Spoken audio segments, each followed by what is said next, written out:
Welcome to another edition of Frankly Green Bay, brought to you by Kathy Kolbick of Waterstone Mortgage. Today, we have a legend, John Kelley, violinist.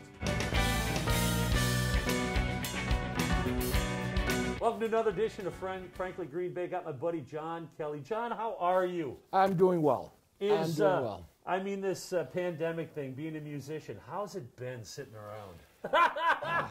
That's exactly right, sitting around. It's been difficult. It has. You know, for the last year, for all of us. You know, in my situation, 90% of the income is gone. Yes. You know, so it's a huge adjustment. Trying to keep relationships going, keep the word out there that we're going to be back. Yeah, yeah.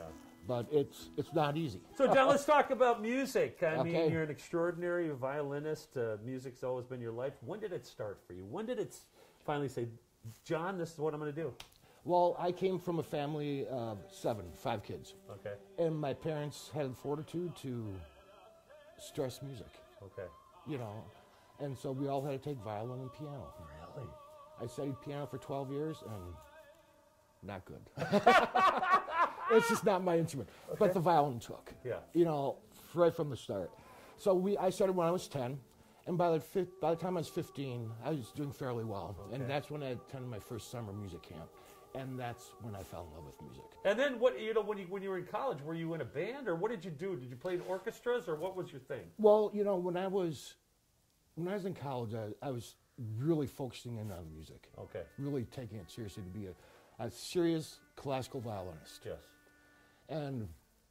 But when you get out there and you realize the competition, it's a whole different ballgame. You know. I went to McAllister College, and then I switched to Eau Claire, where I got a business degree. But, you know, when you consider you graduate from college, you're up against Juilliard, you know, Vienna Conservatory, all the top schools in the world, and there are not that many symphonies that offer a real lucrative, you know, financial living. Yeah. That is crazy. But then you got into it. You made a name for yourself in, I think, the whole state of Wisconsin, John. When did it start that people were like reaching out to you to start booking you? Well, it's interesting how this works, because where I really came into finding myself and finding a niche, I was hired by the Green Bay Symphony. Yeah. I played with them for years, and then I was hired on a personnel director, and I gradually worked my way up to executive director. Nice. And that's when I was noticing, you know, and the pattern around the country at that time, the classical series was failing. Yeah. No, seriously. It was. You know, we have 40, 50% if we were lucky. But then I remember one day I got a call from the Moody Blues. I'm wondering if the Green Bay Symphony would back us up when they're in Green Bay. Yeah. So I said yes. I lost my job at the symphony.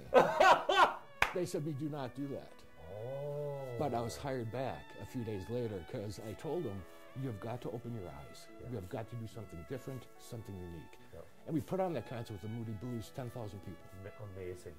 It was beautiful. Join us next week as we talk about John's band. What is the band called exactly? John Kelley and the Fusion Express Orchestra. See? It's a lot of words. We're going to talk about FXO. And a lot of the members that are from this area. Join us next week with John Kelley. Can you wear the same shirt? Absolutely. All right, me too.